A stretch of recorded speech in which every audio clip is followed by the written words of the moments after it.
Alam mo ba, classmate, na ang stock na baterya ng ating motorsiklo ang tawag ay conventional. Ang conventional, classmate, ito yung mga around 2 to 5 years ang tinatagal kapag ito ay ginagamit natin. At ang mga aftermarket naman, tulad ng mga maintenance free, ay tumatagal to ng around 3 to 7 years. At yung mga magagandang uri naman, tulad ng AGM o absorbed glass material, ay umaabot ng around 5 to 8 years. At ang lithium battery naman ngayon na bagong-bago ay tumatagal ng around 8 to 12 years. At yun, classmate, alam mo ba na ang stock na battery na meron ka ay conventional na nakasalpak ngayon sa motorsiklo mo. At kung gusto mo pang matutunan, ito yung video, panoorin mo na lang.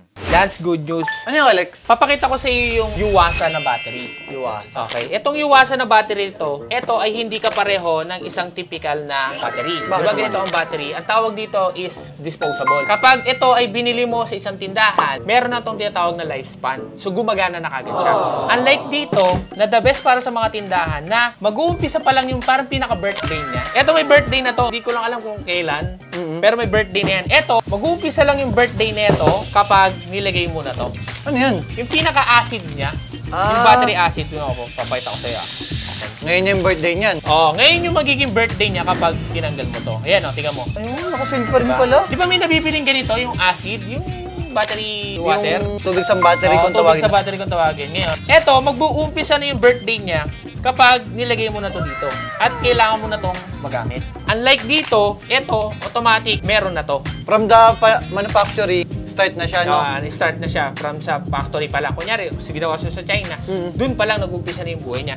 Unlike dito, pag nilagay mo siya dyan, dun pa lang mag-uumpisa yung buhay niya. Maganda pala yan. So, ito ang advantage nito, Lance, para to sa mga tindahan. Yung tindahan na kung saan is na nadidiskarga. Kasi ang battery, hindi to pwede ilagay sa sahig. Siya pwede ipatong. Kaya di ba pinapagalitan ko kayo? Kung wag mo ilagay sa sahig kasi madidrain niya, nahihigop ng lupa yung enerhiya na meron siya. So, kung gusto mo siya tumagal, dapat nakapatong siya sa kahoy or anything na hindi siya naka sa lupa.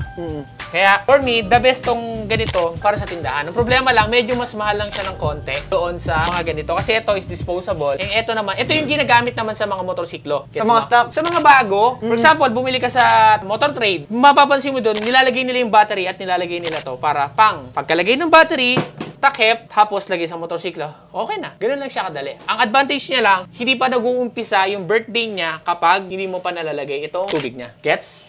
Galing ng ganyan, no? Oh, mas matagal ang buhay. Kasi nga lang, mas mahal lang yung presyo Mas mahal niya. nga lang. Premium na suspension, race power mo na yan.